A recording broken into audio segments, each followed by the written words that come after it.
नमस्कार दोस्तों, आप सभी का हमारे YouTube चैनल पर स्वागत है। आज मैं संकटा माता के पूजा में जो कहानियाँ कही जाती हैं उनमें से एक कहानी लेकर आई हूँ। अगर पसंद आएगा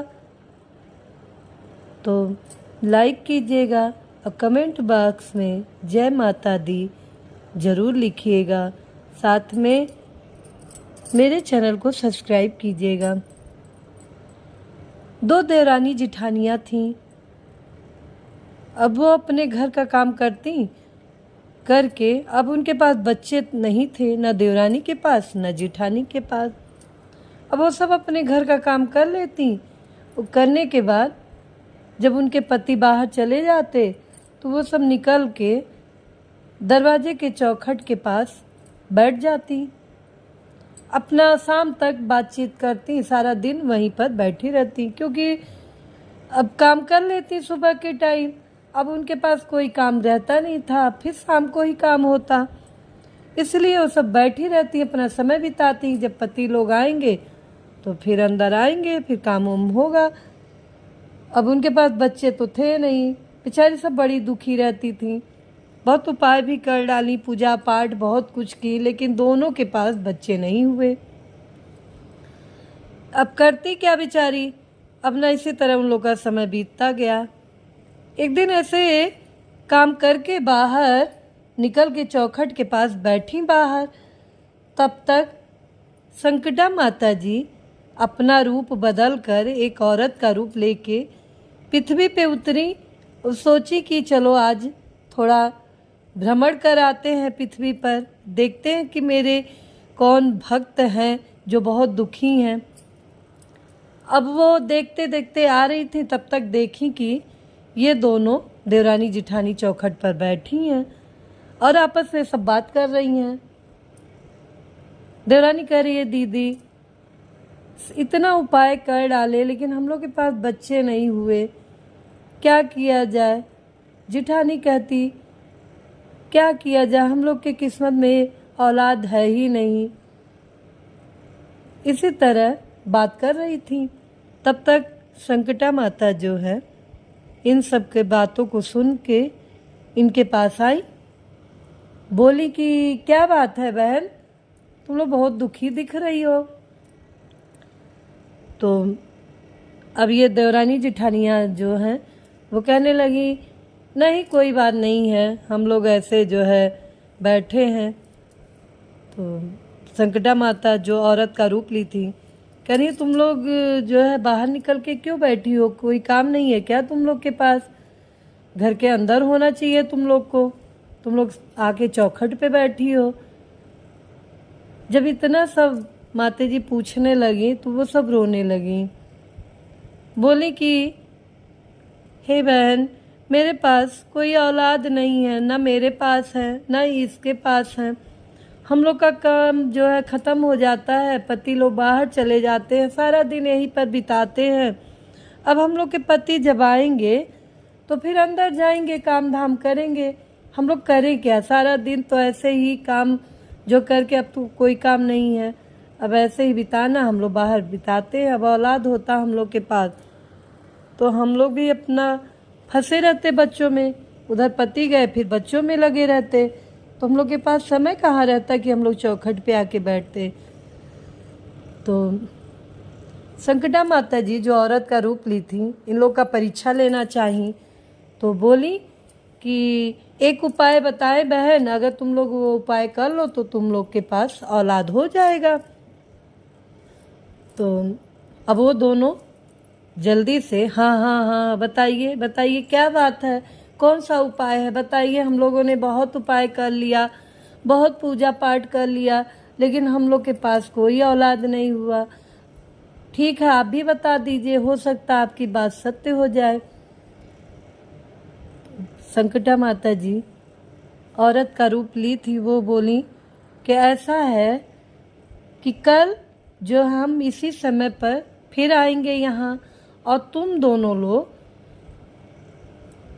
जो नवजात बच्चा हो, अभी जल्दी पैदा हुआ हो, उसका एक एक मुट्ठी बाल उखाड़ कर रखी रहना। फिर कल मैं इसी टाइम पर आऊँगी तो उपाय बताऊँगी। अब जो है जिठानी थी, बोली इसमें क्या है, नवजात बच्चे का बाल उखाड़ना है तो इसमें क्या बात है भाई, हम लोग उखाड़ के रखेंगे, लेकिन कल जो है आप आएंगी ना। तो माता जी बोली हाँ हाँ मैं कल आऊँगी, तुम लोग एक एक मुट्ठी बाल उखाड़ के रखी रहना, तब फिर हम उपाय तुमको बताएंगे। अब माता जी कह के अपना चली गई। अब ये दोनों उठी। अब जिठानी के मन में खलबली मचा था, कब जाके एक मुट्ठी बाल उखाड़ लें किसी नवजात बच्चे का। अब वो दोनों चलने लगी, गांव में पता करने लगी कोई ऐसा बच्चा हो जो अभी 2-3 दिन में पैदा हुआ हो। अच्छा, पता करते करते एक जगह पहुंची जहाँ पे अभी 3-4 दिन का बच्चा अभी पैदा हुआ था। बाहर जो है घर के बाहर दरवाजे पे चारपाई पे लिटाया हुआ था, उसकी माँ बैठी थी, किसी काम के लिए अंदर चली गई।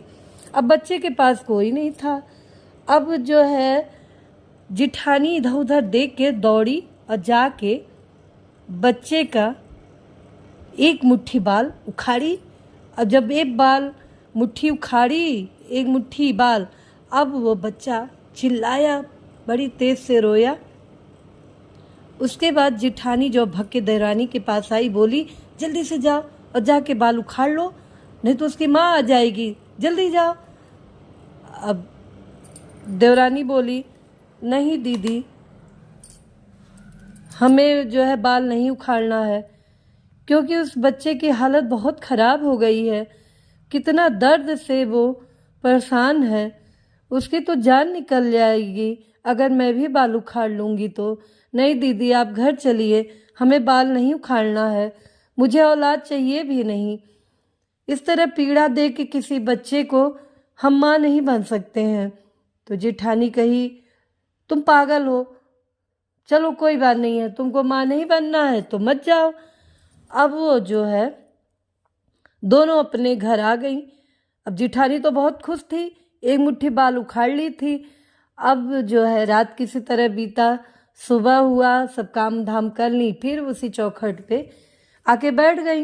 अब संकटा माता फिर जो है औरत का रूप बनाई और आकर इन दोनों के पास खड़ी हो गई।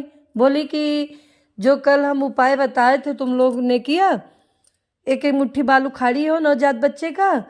तो जो है जिठानी बड़ी खुश थी, वो टपाक से बोली हाँ हाँ हाँ बहन, देखो मुट्ठी में लेके बैठी थी, ये देखो मेरे मुट्ठी में है बाल। तो अब जो है माता जी संकटा माता देवरानी की तरफ निगाह देखी, बोली कि और तुम। तो देवरानी रोने लगी, बोली माता जी ये हमसे नहीं होगा, किसी बच्चे को तकलीफ दे के मैं माँ नहीं बन सकती हूँ, क्योंकि दीदी उस बच्चे का बाल उखाड़ी है तो बच्चा ऐसे ही अधमरा हो गया था, मैं उखाड़ती तो वो शायद बच्चा मर ही जाता। मैं किसी माँ के बच्चे को छीन कर माँ नहीं बनना चाहती, मुझे माफ़ करो बहन, और दीदी को ही उपाय बता दो, मुझे मत बताओ, मुझे माँ बनना ही नहीं है।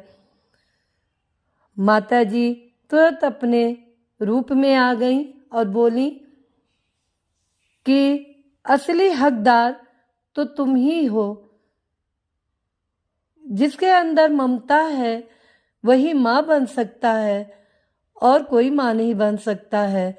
और जिठानी को वहाँ से डांट फटकार के बोली कि तुम माँ कैसे बन सकती हो, तुम्हारे हृदय में ममता है ही नहीं, तुम माँ बनने की ख्वाहिश में इतना तक नहीं देखी कि उस बच्चे का क्या हाल होगा।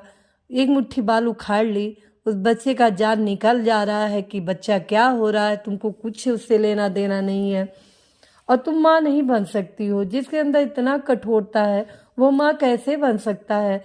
देवरानी को आशीर्वाद दी कि तुम्हें औलाद की प्राप्ति होगी, और जिठानी को वहाँ से डांट फटकार के उसको भगा दी। मित्रों, जो संकटा माता की पूजा बड़े नियम से, धर्म से पूजा पाठ करता है, उसकी माता जी हर मुरादें पूरी करती हैं। जो सच्चे दिल का होता है उसको माता जी का आशीर्वाद जरूर प्राप्त होता है। जिस तरह देवरानी को औलाद प्राप्त हुआ, उसी तरह सभी भक्तों का माँ मुरादें पूरी करे। तो प्रेम से बोलिए संकटा माता की जय।